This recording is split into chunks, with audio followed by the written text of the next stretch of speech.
प्रज्ञालय channel में आपका स्वागत है।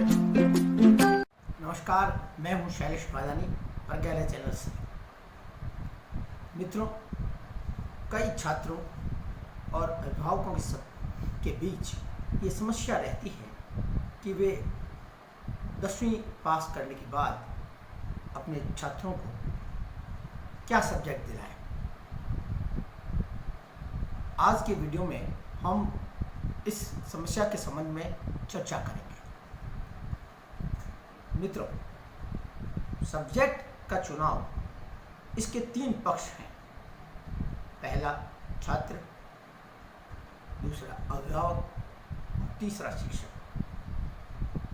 छात्रों के संबंध में यदि हम देखते हैं तो एक वो छात्र होते हैं जो अपना लक्ष्य निर्धारित करके अपना पठन पाठन का कार्य करते हैं। वहीं दूसरे इस प्रकार के छात्र होते हैं जो बिना लक्ष्य के अपने पठन पाठन का कार्य करते हैं। जो छात्र लक्ष्य निर्धारित करके अपने पठन पाठन का कार्य करते हैं, उन्हें सब्जेक्ट के चुनाव में प्रायः समस्या नहीं आती है, क्योंकि वे सब्जेक्ट का चुनाव अपने लक्ष्य के आधार पर ही करते हैं। यहाँ पर एक समस्या और है कि 10वीं कक्षा में यदि किसी बच्चे के अच्छे नंबर आ जाते हैं या अच्छे मार्क्स आ जाते हैं, तो सभी लोगों की ये राय रहती है कि वह साइंस सब्जेक्ट ले। अधिकतर बच्चों में ये देखा गया है कि जिनके अतिरिक्त नंबर आते हैं, उन्हें सभी लोग साइंस की राय देते हैं। लेकिन ऐसा नहीं है दोस्तों। मैं आपको एक उदाहरण देता हूँ। महाराष्ट्र के मालेगांव में मिस्टर गुप्ता,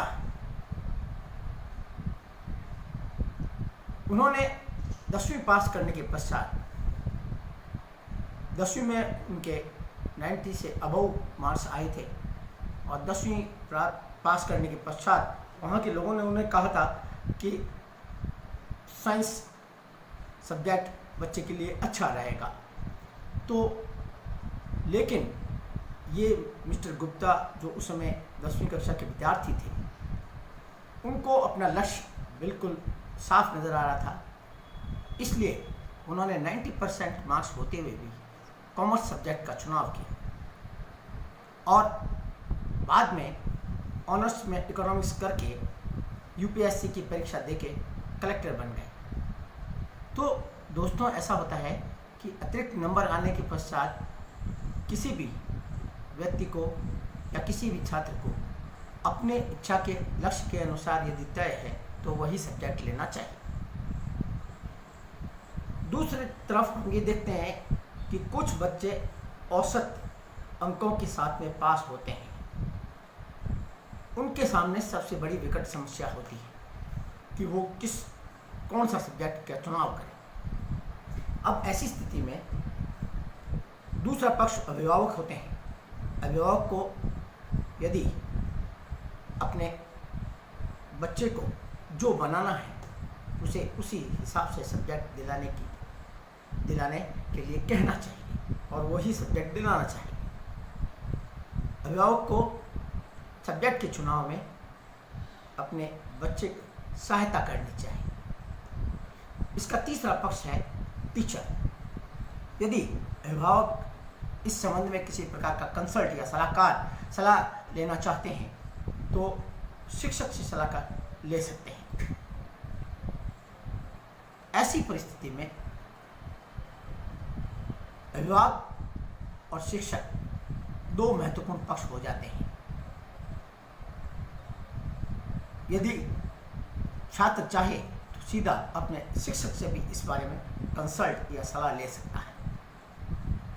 कोई भी शिक्षक छात्र की रुचि के अनुसार ही उसे सलाह देता है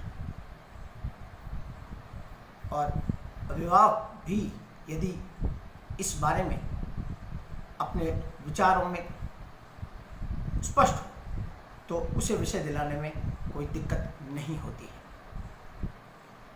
मूल रूप से अभिभावकों को इस बात को ध्यान रखना चाहिए कि छात्र जो सब्जेक्ट का चुनाव कर रहा है वह उसके लक्ष्य के अनुसार है अथवा नहीं। शिक्षकों की इसमें बड़ी महत्वपूर्ण भूमिका होती है। शिक्षकों को अपने छात्रों को लगातार इस बारे में गाइडेंस देनी चाहिए कि उन्हें आगे क्या सब्जेक्ट लेना चाहिए, या जो भी छात्र उनके पास में इस समस्या को लेकर आते हैं तो उन्हें उनके साथ अच्छी तरह कंसल्ट वार्तालाप करके उन्हें सही दिशा में सब्जेक्ट के चुनाव में सहायता करनी चाहिए। दोस्तों, इस प्रकार हम इस सब्जेक्ट के चुनाव संबंधी समस्या का समाधान कर सकते हैं। प्रज्ञालय चैनल में हम इस प्रकार की कई समस्याओं के बारे में लगातार चिंतन करते रहेंगे, लगातार आपसे अपडेट लेते रहेंगे और लगातार आपकी समस्याओं पर अपडेट देते रहेंगे। धन्यवाद।